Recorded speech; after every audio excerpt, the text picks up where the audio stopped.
Tai šiandien pakalbėsim apie taip vadinamą vibe coding, žodžiu, tokį jausminį programavimą. Čia toks, aišku, slenginis turbūt terminas, kiek paniekinantis ir galbūt nebereikalo. Tai, aišku, mes esame dizaineriai ir nevelnio mes nemokam programuoti ir šitam kontekste nepulsim dabar programuoti. Galbūt mūsų geriau laikas būtų išnaudotas mokantis savo reikalus, o ne atskiros profesijos kažkokius pradžiamokslį. Taigi, vienas iš prieinamų dalykų yra taip vadinamas vibe codingas. Žodžiu, nesvarbu, ar čia naudosim ChatGPT ar Claude ar kokį kitą daiktą, visi jie daugiau mažiau panašus. Čia aš viską naudoju nemokama, nieko mokamo nėra. Tai, visų pirma, kokios problemos su tuo vibe codingu? Tai pirmas dalykas, mes, kadangi nesam programeriai, mes nežinom visų niuansų, kurie įeina į programavimą kažkokio ar appso, ar programos, ar šiuo atveju žaidimo. Tai, pirmas pavojus, tai aišku, yra saugumo reikalai, bet galim sakyti, kad, pas mus žaidimas, nieko mes čia per daug negalvosim apie tą saugumą, bet daugeliu atveju sunkiausias ir prasčiausiai suprantamas dalykas yra sistemos architektūra. Žodžiu, kai mes programuojam, mes galim lengvai padaryti su šito vibe codingu kažkokius mažus dalykėlius, pakeisti spalvą iš vienos į kitą, ar, nesvarbu, kažkokias smulkmenas padaryti, bet visi šitie dalykai, visos tos sistemos, kurias mes darysim, jos turi vienaip ar kitaip susijungti į vientisą veikiantį produktą, šiuo atveju žaidimą. Tai vat ir sunkiausias dalykas su tuo vibe codingu, kad mes nebūdami programeriai nežinosim struktūrų ir architektūrinių sprendimų, kokie yra galimi ir kokie yra nerekomenduotini konkrečiam mūsų projektui.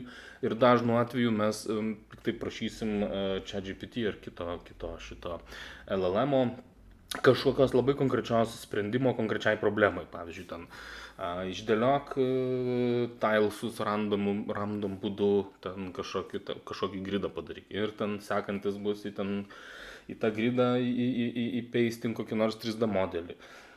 Žodžiu, koks ten mūsų žaidimas bebūtų, jisai susidės iš daug atskirų mažų sistemų. Ir mes kiekvieną tą sistemą po vieną ir bandysim su to vibe codingu ir sugeneruoti, bet mes neturim supratimo apie bendrą struktūrą. Tai čia vienas iš tokių pirmų pavojų, kas gali sutrukdyti mums gyvenimą. Antras dalykas, aišku, yra tai, kad mes niekad nebūsim tikri, vėl, kadangi tai ne mūsų sritis, mes nieko nežinome apie programavimą, mes niekada nebūsim tikri, ar mūsų produktas veiks. Žodžiu, gal jis veikia šiandien ant jūsų kompiuterio, kuriame yra kažkokie kiti papildomi dalykai suinstaliuoti ir šiandien veikia, jūsų draugui nevelnio neveiks. Ir mes, aišku, net neįsivaizduosim kodėl, nes ne mūsų sritis. Tai, žodžiu, ką mes turime šito vibe codingo, realiai mes galim jį panaudoti tik tai tokiems, prototipams daryti, kurie galbūt veiks tik ant vieno kompo, ką aš žinau. Žodžiu, nemanykit, kad tai yra galutinio kodo, bent jau kol kas, generavimas, bet galbūt mes jį galim panaudoti kažkokiam testams ir demo versijoms ir naiviai tikėtis, kad jeigu projektas juda toliau, mes gaunam programerius, kurie pažiūri į mūsų kodą, susijima už galvos, bet mes turim sąrašą dalykų, ką mes ten darėm, kažkokių sistemos reikalavimų ir jie gali tada nuo pradžių viską apgalvoti, kokia struktūra tai turėtų būti ir tada jau programuoti pagal kažkokį rimtesnį pamatą. Mes to pamato neturim. Tai, žodžiu, daug trūkumų, bet ir daug privalumų. Be šito vibe codingo vienintelis mūsų kelias būtų samdyti žmogų. Jeigu mes dar neturim finansavimo ir tai yra kažkoks studijoms projektas, ar galbūt jūs prašysit finansavimo, ieškosit finansavimo su šituo projektu, o šiais laikais labai sunku yra bandyti gauti finansavimą tik tai neturint veikiančios demo versijos kažkokio produkto, žaidimo. Tai, galbūt pabandysim tiesiog panaudoti vibe codingą būtent šitam procesui, tai yra padaryti bent jau kažkiek veikiantį demo, kad jis bent jau veiktų parodymo tikslais. Jokių būdų ne galutinis rezultatas, bet demo versija, taip sakant. Pirmas žingsnis prieš pradedant projektą yra kažkaip apibrėžti, ką mes norime padaryti. To mums reikės, kad galėtume sugalvoti visas sistemas, kurių mums reikės ir kurias bandysim išgauti, naudodami tą taip vadinamą vibe codingą. Tai pirmas punktas, tai dažnu atveju mes lendame į kokį Pinterestą, atsiprašau, ir susidarom kažkokį bordą savo įkvepiančios medžiagos, ką mes čia darysim. Tai mano atveju aš, kadangi turiu iš kitų projektų Vilniaus kapinių skanų, mano žaidimas bus vaikščiosim po kapines, tiesiog turiu daug va tokių antkapių, juos ir panaudosim čia kaip pavyzdį. Dabar mano pirma mintis buvo sugalvoti sugeneruojamą pasaulį, kuris kiekvieną kartą, kiekvienam lygyje ir tiesą sakant, net kiek personažui vaikštant jis kis. Žodžiu, mes padarysim, kad sistema automatiškai užlaudintų vienokį ar kitokį gabaliuką žemės.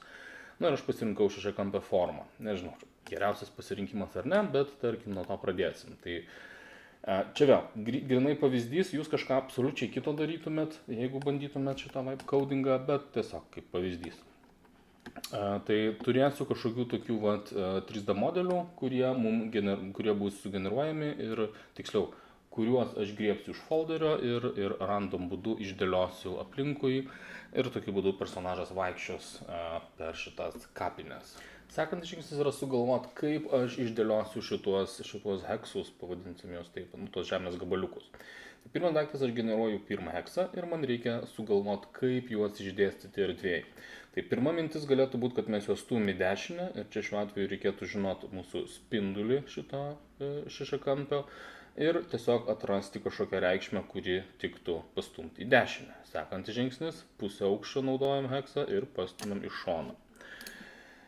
Sekantis žingsnis, vėl generuojam pirmą blokelį, pirmą heksą ir dabar pastumėm 2 kartus tą patį atstumą ir nepakeliam į viršų. Ir tada dar kartą generuojam ir pastumėm, reiškia, jau 1, 2, 3 kart plus kažkokį atstumą pastumėm į viršų. Ir tokiu būdu padarom pirmą eilutę, antrą eilutę ir taip toliau. Tai žodžiu, reikia sugalvoti, kokios būtent taisyklės nurodys, kiek atstumo pastumti, žodžiu, kaip nurodyti mūsų kodo generatoriui, kaip judinti šitą daiktą. Šito vietoj labai rekomenduoju pasidaryti mažą tyrimą, researchą, taip sakant, ir pasiieškoti, kaip žmonės sprendžia tokias problemas. Tai dabar kita mintis galėtų būti, kad aš turiu pirmą generuojamą ir aš per visą hekso aukštį pastumiu į viršų. Sekantį aš turėčiau pastumti į šitą kampą, bet vėl reikia kažkaip matematiškai parašyti, kas tas yra šita vieta. Reiškia, tai pirmas dvigubas aukštis, antras galbūt bus pusė aukščio ir kažkoks atstumas kaip spindulys, ar pusė spindulio ar kažkiek į šoną, sekantis bus tik į šoną ir žemyn ir taip toliau. Žodžiu, sugalvoti taisyklės matematinės, kaip išdėlioti šituos heksus, kad būtų geras gridas ir lengvai galima būtų valdyti. Tai priklausomai nuo formos ir priklausomai to, ką jūs darot, gali būti jau išrastų kažkokių įdomių būdų, ar žymiai optimalesnių būdų, ar gudresnių, ar lengvesnių naudojimų. Tai būtinai nepraleisti progos pasiieškot ar paklausti to paties ChatGPT, ką patartų. Žodžiu, ieškant konkretaus sprendimo mūsų konkrečiai situacijai, bandom susirasti kuo daugiau informacijos, kad būtų galima geresnį sprendimą padaryti. Tai tarkim, čia radau apie šitų šešiakampių išdėlionimą. Reiškia, persiskaitau visą tas pirmas būdas, kaip sakiau, iš šono ir aukštyn stumdyt, žinom kampus šitų daiktų ir man radau labai įdomų metodą, kuris 3D erdvę ir 3D padėtis naudoja vien tik tai šitam heksams sudėlioti 2D plokštumoje. Tai reiks išbandyti, kas čia geriau veikia, bet tiesiog turiu meni, kad nepraleiskit šito žingsnio, ta prasme, kad pasižiūrėt, kas jums yra geriausiai, koks sprendimas, nepulkit į patį pirmą pasitaikiusi, galbūt ateityje bus problemų. Tai pirmas daiktas reiktų išbandyti visus ir pasidaryti mažą testuką, kas veikia, kas neveikia. Sekantis žingsnis yra sugalvoti, kaip bus informacija apie šitą sugeneruotą pasaulį saugomą. Tai kadangi aš noriu turėti gabaliuką žemės, kur atsiranda žaidėjas ir žaidėjas pajuda į kažkurį šoną, turi būti sugeneruojami nauji gabaliukai, aš juos vadinsiu chunks. Tiesą sakant, gal reikėtų lietuviškai daryti, bet jau pradėjau angliškai, tai būna angliškai. Žodžiu, po tuos gabaliukus, kuriuose yra visa grupė šitų šešiakampių figūrėlių, heksų. Tai dabar viena vertus aš galėčiau bandyti saugoti kažkokį tekstinį failą su kiekvieno iš šitų heksų padėtimi, kurie yra sudėti pasaulyje. Kita vertus aš galėčiau bandyti prašyti Unity, kad jisai analizuotų sceną ir pamatytų, kur pirmas skriptas sugeneravo šitos daiktus. Ir trečias variantas yra naudoti kažkokį kintamąjį, ar šiuo atveju, nežinau, dictionary. Tiesą sakant, nežinau, ką tai reiškia Unity tas dictionary, bet, sakysim, kad yra kažkas panašaus į kintamąjį, kuriame, žodžiu, vieta, kur yra sudėta informacija apie šitos dalykus. Tai, žodžiu, ChatGPT man sako, kad iš šitų variantų tekstiniai failai yra bloga mintis, nes tai yra per lėta.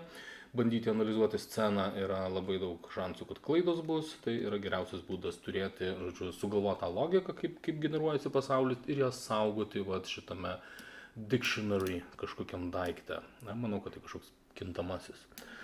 Žodžiu, išsakantis, mano klausimas būtų, kadangi aš vėl generuojant šitos kodus su ChatGPT ir panašiais daiktais, labai daug šansų, kad aš paprašau kažką padaryti, tada noriu dar kažką padaryti ir jis jau pamiršo, ką prieš tai darė, sugriovė, žodžiu, ir visą laiką toksai, pasaka be galo. Tai iš to išplaukia, kad labai stengiuosi kuo mažesniais gabaliukais, reiškiasi atskirais gabaliukais visas tas instrukcijas, visą tą kodą sugeneruoti. Tai čia šiuo atveju aš naudosiu atskirus skriptus. Pirmas mano skriptas bus sugeneruoti tas pozicijas tilesų, tų šešiakampių. Kitas skriptą turėsiu, kuris atsitiktiniu būdu kai kuriuos juos pakelia aukščiau, kitus žemiau, kad nebūtų plokščias laukas, kad kai kurie būtų aukščiau, kai kurie žemiau žemės gabaliukai.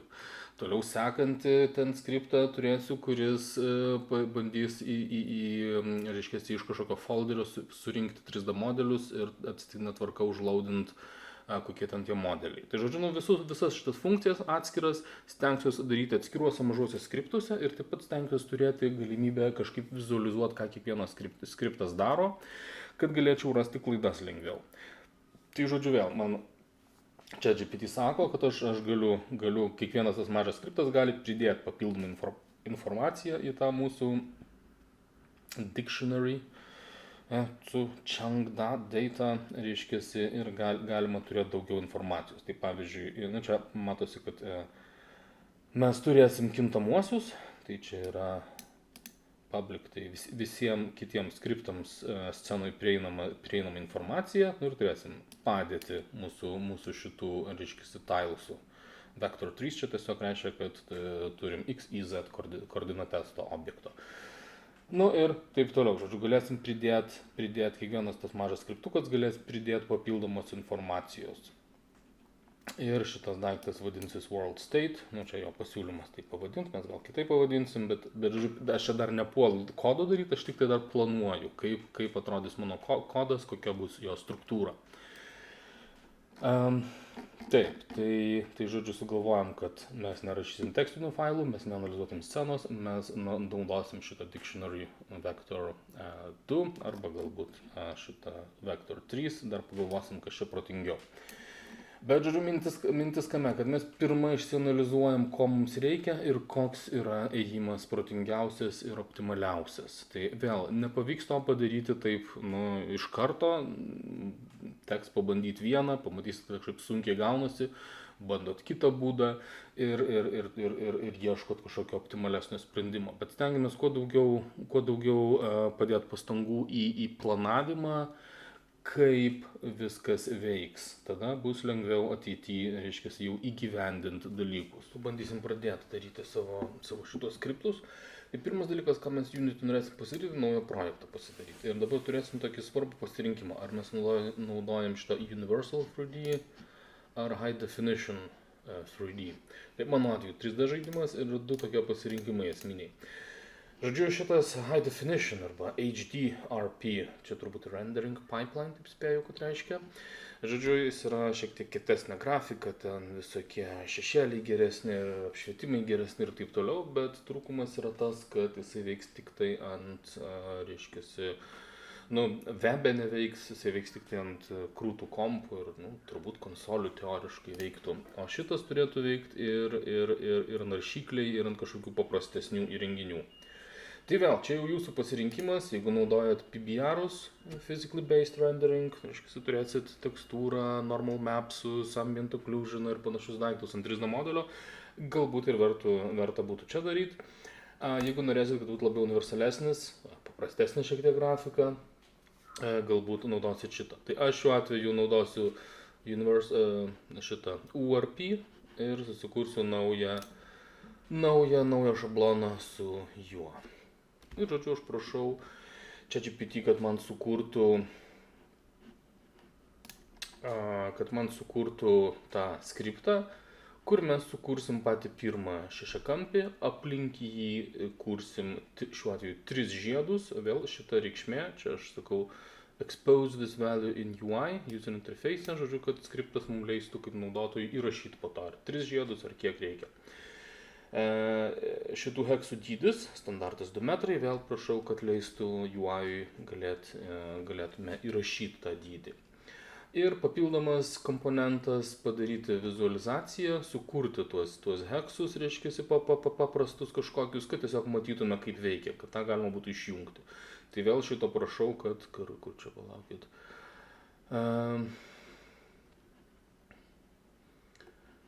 Žodžiu, kažkur čia užrašiau, kad tai būtų išjungiamas daiktas. Na ką, turim kažkokį tai baisų, reiškia, skriptą, iš karto galim kopijuoti. Copy-pastas ir išsaugom toj vietoj. Assets, skriptai, kūrimas ir kūrėjas. Ir formatas yra CS, nes čia yra C# turbūt vadinasi šitas programavimo kalba. Gerai, turim skriptą. Grįžtam į Unity. Jisai iš karto pastebėjo, kad kažkas naujo yra scenoj, folderiuose ir matom skriptai, kūrimas ir turim šitą kūrėjo skriptą. Dabar, kaip mes panaudojam tą skriptą, jisai turi gyventi ant kažkokio objekto. Tai mes sukuriam objektas, kas bus GameObject create empty. Ir jis vadinsis, mano atveju, kūrėjas gal irgi. Ir užmetu skriptą ant savo objekto. Tai matom, tas objektas yra pasaulio centre. Čia jis nesupainioti su global volume kitas objektas, o mūsų kūrėjas yra tiesiog nematomas. Bet matom, jis jau turi nustatymus. Chunk settings rings, hex size ir show visualization. Tai hex size yra kokio dydžio mūsų hexai bus, rings kiek jų sukurs ir parodyti vizualizaciją. Bet matom, nieks nevyksta. Aš paleidžiu žaidimą ir pamatysim visas klaidas. Štai ir pamatom klaidas. Žodžiu, scene, žiūrim į mūsų sceną ir matom, kad visų pirma jis kažkokius cilindrus padarė. Tai negražu žiūrėt, ne tai, kad negražu, bet neatspindi mūsų formos. Bet matom, sukūrė formą, kurios ir norėjom. 3 žiedai nuo mūsų pasaulio centro. Tai kaip ir dalinai veikia. Dabar tik tai norėsim pakeisti, kad ne cilindrus kurtų, o realius šešiakampius ir jų dydis būtų valdomas. Taip, tai prašau, kad pakeistų cilindrus į šešiakampius ir kad interfeise leistų mums keisti tų vizualizacijos dydį, tų skriptų dydį, atsiprašau, tų heksagonų dydį. Vėl iš čia mums tikiuosi visą šitą skriptą parašo.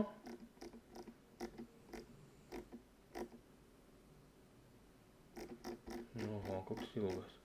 Kuo ilgesnis skriptas, tuo daugiau šansų, kad kas nors bus ne taip. Na, bet pabandom. Aš dabar ant to paties kūrėjo. Save. Čia jis iš karto pamato, kad yra pakeista. Nežinau, kodėl iš karto suveikė, nors nepaleistas žaidimas ir kažkoks pranešimas. Send message cannot be called during the wake, check consistency or... Nežinau, ką tai reiškia, reiks išsiaiškinti, bet matom, jisai sukūrė mūsų jau šitos šešiakampius. Įmam ir juos kol kas ištrinam. Ir paleidžiam žaidimą. Turėtų vėl tie patys šešiakampiai atsirasti. Žiūrim iš scenos, turim šešiakampius. Lyg ir gerai. Ką čia dar reiktų atkreipti dėmesį? stabdom žaidimą, ištrikdam šitos ir pasižiūrim, ką mes čia dar galim. Heksagonų aukštis ir dydis. Jo, nu tai va, turim pradžią. Ir ką, susidarim su pirmom problemom. Atsimenat, aš prašiau, kad jisai padarytų, reiškia, sistemą, kad vis sekantis skriptas turėtų galimybę žinot, ką prieš tai darė skriptas, kur sudėjo, kad būtų galima toliau modifikuoti dalykus. Ir mes tam galvojam, kad failai neveiks, nes per lėtai krausis. Pačios scenos analizuoti irgi per sudėtinga, mes norėjom turėti, nebepamenu kaip jis vadinosi, kur čia mes sakėm, directory, šitas, directory vector kažkaip. Ir ką, aš jo klausiu dabar, sakau, ar sekantis skriptas gali jau naudotis šitom padėtim, sako, oi ne, reiks pakeisti pirmą. Tai iš karto manau, kad jis jau pamiršo, ką aš prieš tai kalbėjau ir jau užduodant šitą užduotį jam reikėjo priminti, kad reikėjo išsaugoti šituos dalykus, va, public directory, Tai dabar mes norėsim, gal čia visas skriptas, ne, čia reikia įterpti. Tai dabar kur mes čia įterpsim, čia dabar sudėtinga vieta, ta prasme, kad reikia į teisingą vietą įterpti. Public class, kuriejas mano behavior, matyt pakeisti visą va šitą iki visualization code. Dabar yra du variantai, arba bandyti tiksliai surast, kas būtų logiška, bet aš sakysiu, please write me the whole Kurejas script again. Write the whole Kurejas script and with modifications. Nes bijau įterpti neteisingoje vietoje ir tokiu būdu sugriauti viską.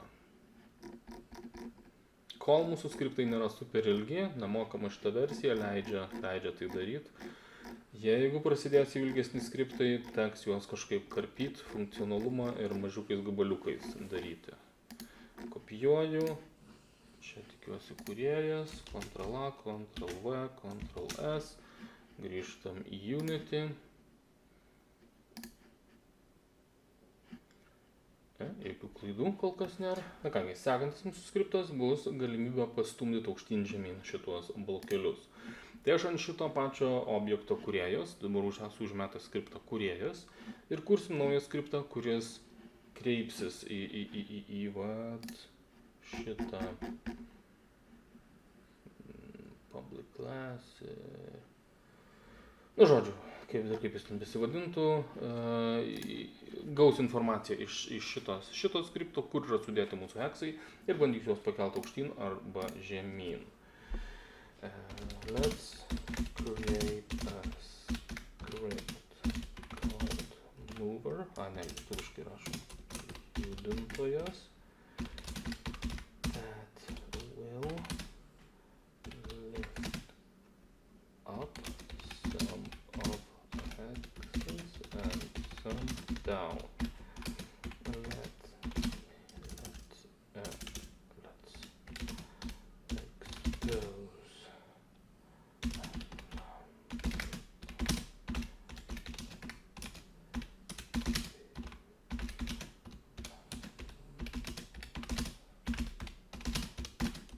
In UI, same for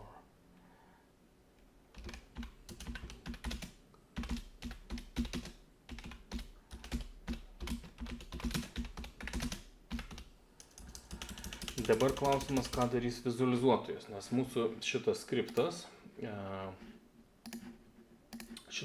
kuris sukūrė heksus, jisai ir padarė šitą vizualizaciją. Sekantis žingsnis bus sekantis skriptas. Jisai pakeis aukščiau ir žemiau sudės tuos heksus, bet šitie yra jau sukurti tik tai vizualizacijos tikslais. Tai nežinau aš kaip dabar čia daryti. Tas skriptas turbūt negalės kreiptis į sceną į jau esamus sugeneruotus heksus, kad juos pakeltų aukštyn ir žemyn.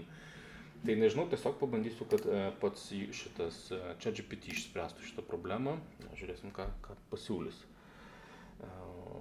Let's make sure this is reflected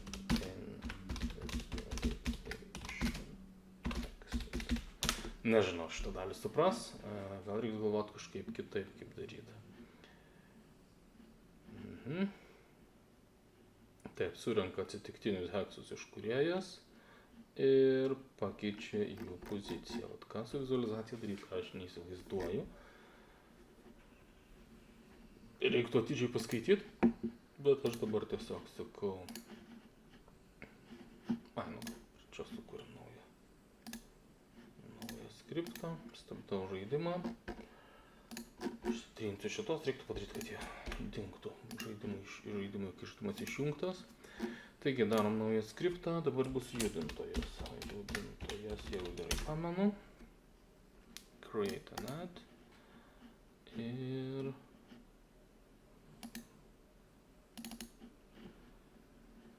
notepadas. Ctrl-V, Ctrl-S ir žiūrim, kas bus. Taip, pastebėtis negerai veikia, nes jau sukuria tos heksus dar žaidimo nepaleidus. Man vis jos reikia ištrinėti. Gerai, žiūrim, kas darosi. Taip, matot, nepajudėjo aukštyn žemyn ir mes nežinom, ar tik tai vizualizacija nepajudėjo, ar iš principo viskas neveikia. Tai reikia aiškintis. Nu ką, tai taip ir padarėm. Paprašiau, kad atskirtų kūrėjo iš skriptą, iš jo atimtų visą vizualizacijos dalį ir parašytų ją atskirai. Tai dabar čia naujas kūrėjas be vizualizacijos, vėl atsidarau savo kūrėjas. Išjungiam kūrėjas, Ctrl-V, Ctrl-S ir dabar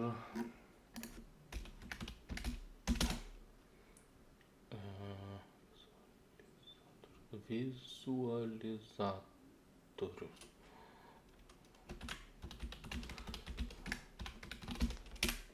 Ir dabar jis rašo skriptą šitą vizualizacijai. Tai reiks čia įdėti dar vieną O.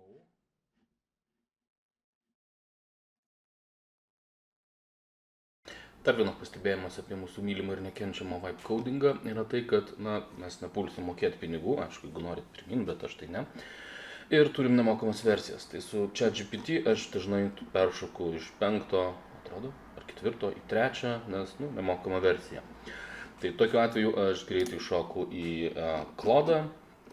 Man beje kažkaip Claude'as atrodo mažiau klaidų meta, bent jau šitam konkrečiam projekte. Vėl keletą kodo versijų padaro ir baigėsi nemokamas laikas. Reikia laukti, o šiuo atveju dabar iki 12 valandos lauksiu. Taip pat turiu šitą Microsoft'o, kaip čia vadinasi, Copilotas.